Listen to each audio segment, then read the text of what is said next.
Jagan is a breast cancer survivor and also the executive secretary of the Breast Society of Ghana. She came in with some of her friends, but they have taken a back bench. How are you, Georgina? Good morning. Good morning. And who did you come with? I saw Miss Amati and who else? Some other person. Yes, right? so they are University of Ghana medical students. Right. And they came along with you. Yes. They're part of your organization? Oh, not really. Okay. First of all, what do you do at Breast Society of Ghana? Executive Secretary, Breast Society of Ghana. It's a powerful organization. So let me just say, I assist the executives, and beside that, I also do a lot of counseling since I'm a certified counselor. How did you know that you had breast cancer? Okay, so 2017, October, started with a painful lump. I didn't mind because I didn't know it was anything serious, but I observed the pain persisted for like 3 weeks. I touched the breast and I realized there was an unusual lump in there. I was supposed to have just rushed to the hospital, but ignorantly, I resorted to self-medication for 3 months.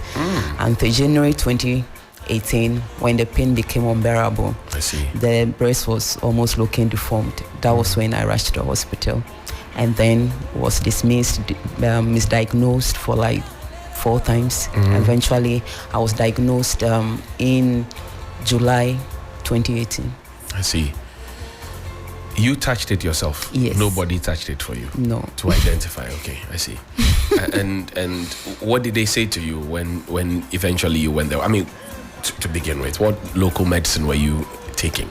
Okay, so those 3 months that I was self-medicating, I was doing more of the anointing oil, and I was doing the condo, because I just weaned my son. My son was barely 2 years, so people were suggesting that it could be post-weaning effect. So I was doing the cabbage leaf as well. They told me what that. What do you do? You mash them? No, you just put the cabbage leaf on the breast in your brazier. Cabbage leaf? Yes. And what does it do? I was told it to squeeze the whatever was there. I don't know whether to absorb the water, the fluid from it. It wasn't fluid, so it didn't. It's now that I think it's not making sense, but then it made sense because you were in pain. So I was in pain. So then the condo to you smear the condo exactly on the breast. I see. Condo. Yes. And then what about the olive oil, anointing oil? Oh, so because I'm a Christian, naturally. Your pastor gave it to you to No, not at all. My faith, I was just, because when I realized it was persisting, the pain was persisting, the lump was growing bigger, I realized I needed divine intervention. So I think that was why I resorted to more prayers, hoping that the lump would just disappear. But when I realized that no, I needed to see a doctor, I rushed to the hospital, and I was misdiagnosed. Initially, I persisted, I was dismissed. So I had to see like 4 doctors before I was eventually diagnosed. That's why it took that long period. Yeah. When you were told that you had breast cancer, what ran through your mind? Death. I was going to die because I knew what cancer could do. I had a foster son then. The dad died from cancer. I saw him go through the chemo, the radiation and all, and he still died. So just like many others, at that time I thought it was a death sentence.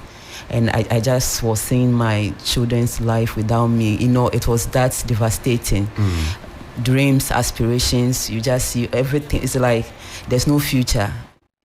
Tomorrow is not promised. You are gone. And it was that devastating. As I said, my last born was barely 2 years.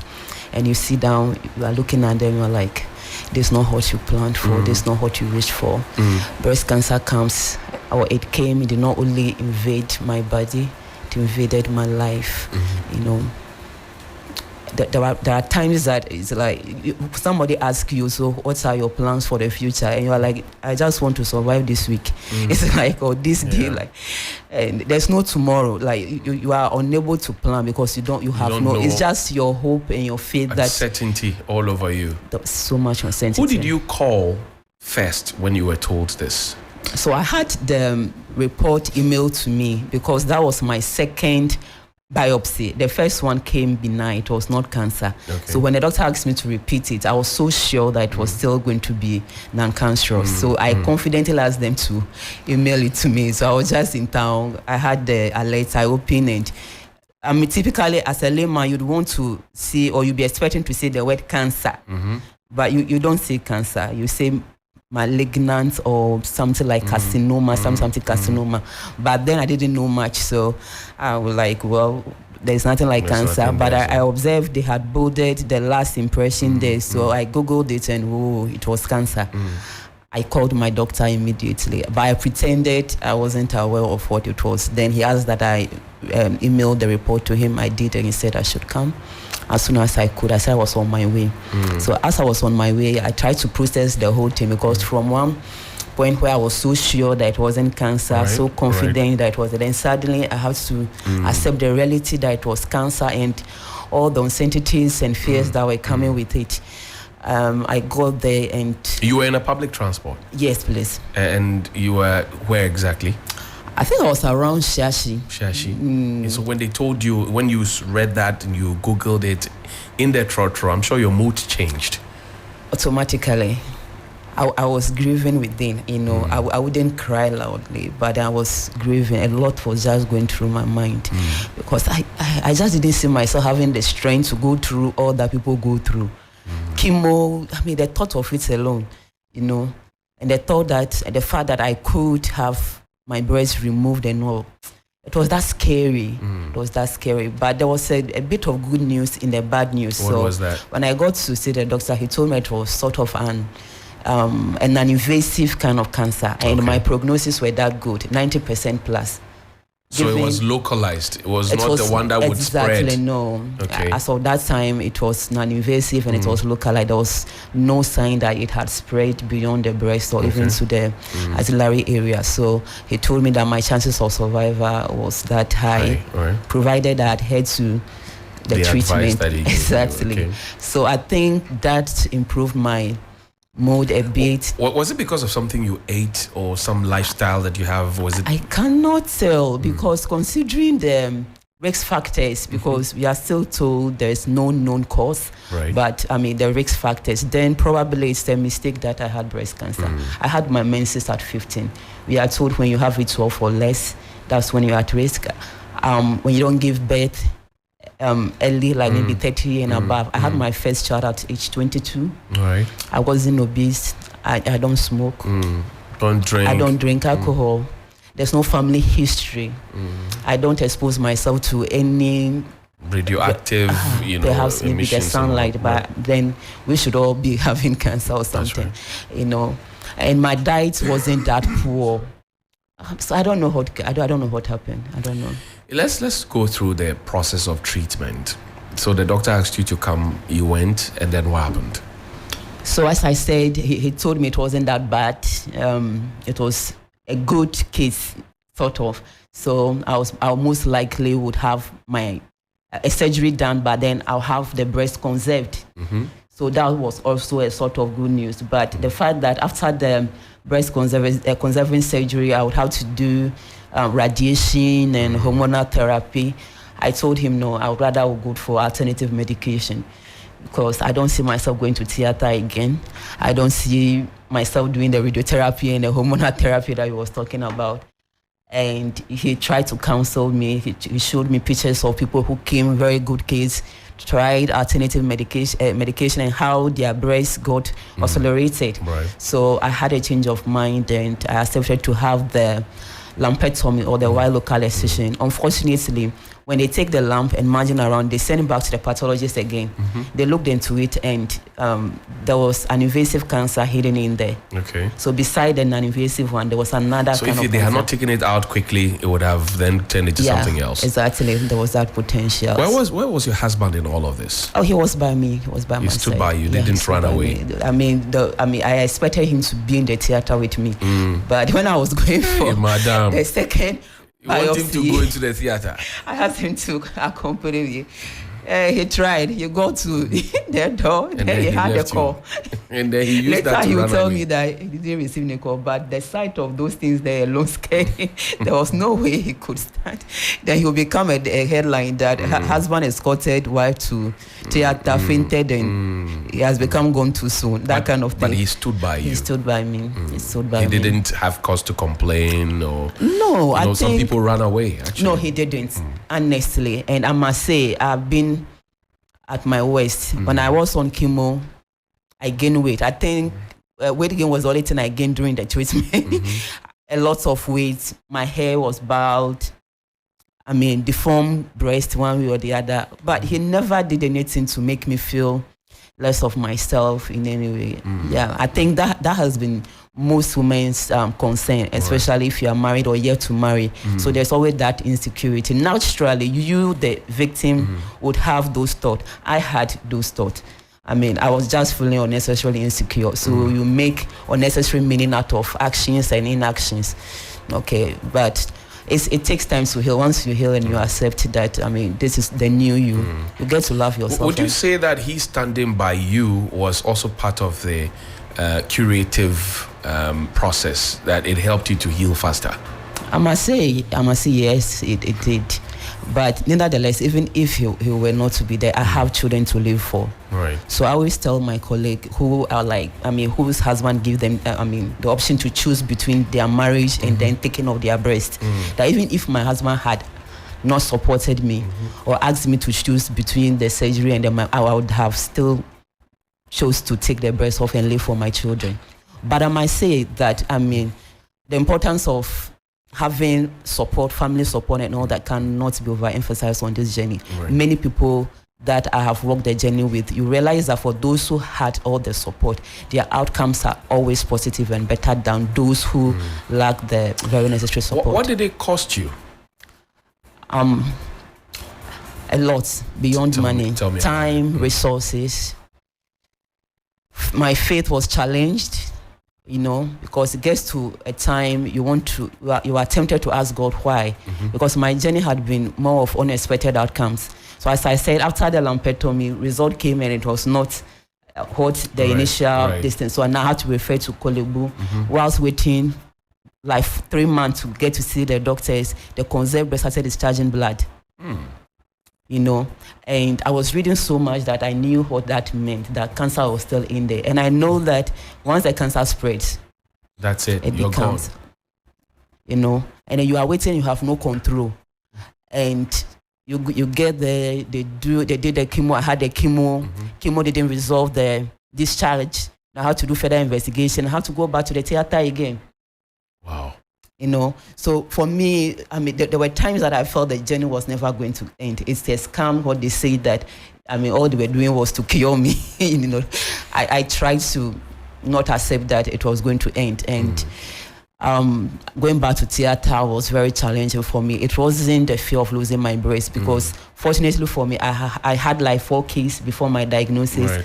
I was married and my husband was concerned I had to go back to the theater again because he felt like, is that it? Why didn't they take the whole breast initially? Yes. And so, taking this off, or he even suggested they take the 2. So did they take your breast away? Yeah, they did take one away. Because my husband suggested that he didn't want to. I'll come back and they'll say I had to go. So if you just take the 2, but they told me they were not there taking breast just like that. So they had to just take one. So they just took one. So I must say a lot of money went down. A lot of money. My guest is Georgina Kuma Jagan. She is a breast cancer survivor and executive secretary of the Breast Society of Ghana, sharing her story with us here on Sunrise on 3FM 92.7. Did you at any point pause to ask, where is my God? I was tempted to ask. You didn't ask? You thought of it? I thought of it. And I was tempted to ask, but I have this relationship with God. And it makes me when I'm going to trial like this, I know He's aware. And I just wanted Him to comfort me. Because if He was not going to take the burden off, so more like you are in the storm, you are praying for the storm to be calm, you know He can calm it. Right. But He's not calming it. And it wasn't like He could not calm it. So I was like, well, I don't know your plans for me, in all of this, but just calm me. So I was praying often for strength and resilience, for His peace. Okay, just so I'll be able to go through it the way He wanted. Because I had prayed for divine intervention. Let me go back and let them say there's no evidence of cancer in my body. So even if it's water that I'm drinking, I pray, I exercise faith. But I believe that He healed me, because chemo and all those things don't work for everyone. And I believe that there's that. People actually die through that. Yeah, exactly. So for me, I must say that it was my faith that also kept me going. Right. And knowing that his promises are true. He said he was with me. Because when I had to go back to the theater, I must say that for 3 days, 3 nights, I couldn't eat. There was no appetite for food. I couldn't sleep. I was just grieving within. And I asked him to take this cup over me. And like he should let the cup pass over me. You, right? But I remember the prayer Jesus prayed that at the end, may his will prevail. Right. And when I realized that, the discharge was still there, even if I fasted 3 days, 3 You were still going to go under the knife. I was still, so I just prayed for his peace. And he gave me that peace. How long did it take for you to go through the process and then finally be healed, to survive? How long? Okay, so I reported to the hospital January 2018, and I completed my active treatment August 2019. Wow. Yeah, so there are usually delays in the system. And my chemo, often the chemo is every 3 weeks, but because my blood count crashes, there's one component, the neutrophil, is more like the body's natural immune system. It crashes to almost zero, so I had to be put on intervention for a while for the body to spruce itself before up. I can continue. So my chemo, all the cycle, it delayed. I didn't have it exactly 3 months after. I think that also was part. And at a point, I had to wait and observe, because my medical team wanted to know exactly why the discharge was still persistent. Okay. Though I had the chemo. Right. So there were some waiting periods, like a month, before I had to do further investigation before they confirmed there was cancer in there. And then, as I said, Korle Bu is a very busy place. The system is overburdened. Right. So things that maybe can take maybe a day or two, like when I had to have the mastectomy, they told me urgent mastectomy, but I was given 6 weeks. Okay, 6 weeks. So that prolongs the whole journey. You've been engaging a lot of breast cancer people, providing support and all of that. First timers who come to you, who have just been diagnosed, what do you tell them? They come to you, not everybody is as strong as you are. Not everybody is convicted in their minds that they have a strong God that can take them through this, they can do it. Not everybody has a supportive partner or husband or wife. They come to you, they're already broken and they are disturbed. They don't know what to do. What do you tell them? I tell them there's hope. And I let them know for as long as I'm alive. Use the microphone for me, please. Okay, so I tell them there is hope. Once I've survived it, they will survive it too. And I show them of my availability to hold their hands through the journey. How do you fund your organization? Because that's a lot of work you do. Okay, so for Breast Society of Ghana, we don't directly give patient support. We do other things. But when we have patients come to our office for financial support, we have other organizations that we are working with that are giving. So we just link them up. And so for us as a society, we depend on the benevolence of philanthropists and other organizations that come in to help us. Yeah. What would you tell other women who are still in denial? They feel alarmed there, they still see the discharge, but they are applying olive oil and condo and cabbage leaves, and some people use contumely leaves and all of that. What do you tell them? Okay, so not all breast cancer symptoms are breast cancer. Okay, sometimes we just diagnose ourselves. That maybe sometimes you think because it's a lump, so it probably would be cancer. You don't want to go to the hospital, you get to lose your breast. If we take 10 people with all the different breast cancer symptoms, further investigation will prove that maybe perhaps only 2 would have their symptoms coming out as breast cancer. So let's not diagnose ourselves at home. Report to the hospital. If it's not cancer, good. Even if it's cancer, because you have reported early, you have your life back. The journey does end. There is light after the tunnel. There is hope. Once you report to the hospital and you adhere to treatment, there are challenges, financial challenges and all that. But once you are focused, you are determined to survive, you'll survive. I've seen people who do not even have a dime, but they have survived cancer. They have gone through because they were determined. Sometimes at the clinic, may God bless the heart of the medical team at the surgical department. I've seen doctors, nurses, colleague survivors, from their pockets, their own pocket, supporting. Wow. Because you see the person is so determined. And some of them just like 300 cedis to be able to move on. Some need like 800 to just move on. So you have to contribute. You contribute. Wow. And that's dilapidated building. You are not fair. That is the truth. Yeah, it's a dilapidated building. We do that. We do it. It's a dilapidated building. That dilapidated building at Korle Bu that's sitting there. It's a shame to the whole institution and to the country. But that is not for you to say. That's for me to say. And we've been joined in studio by Nana Owusu-Mensah, is the president of the University of Ghana Medical Students Association. Okay. Boss, welcome. How are you, Mr. President? I'm fine, thank you. How much dues have you collected from the people so far? We are still in the process. You are still collecting the dues. You have not finished collecting. Anyway, so I understand that there's a breast screening exercise that you are spearheading with your association. Tell me about it. Okay, so this year, as part of our activities for the academic year, the University of Ghana Medical Students Association, we have decided to embark on a general health screening and a breast cancer screening. That will be on the 11th of November at the Mount Zion Methodist Church in Korle Bu. The whole aim of the project is, just as she rightly said, we want to promote early detection. And we are hoping that probably at this screening, maybe some people may have had some lumps or symptoms they might not have taken serious. But once we find these out, we can refer them to the appropriate centers, and then they can have a good prognosis and a better quality of life.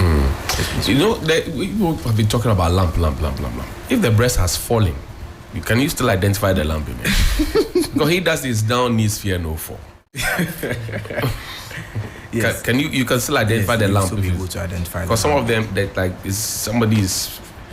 The thing is, you can't find the areola. You know our next friends told us about the areola at the airport west when we went there. You can't find the areola has bowed down. Can you still find the lump? Oh yes, you still be able to find it. You find it.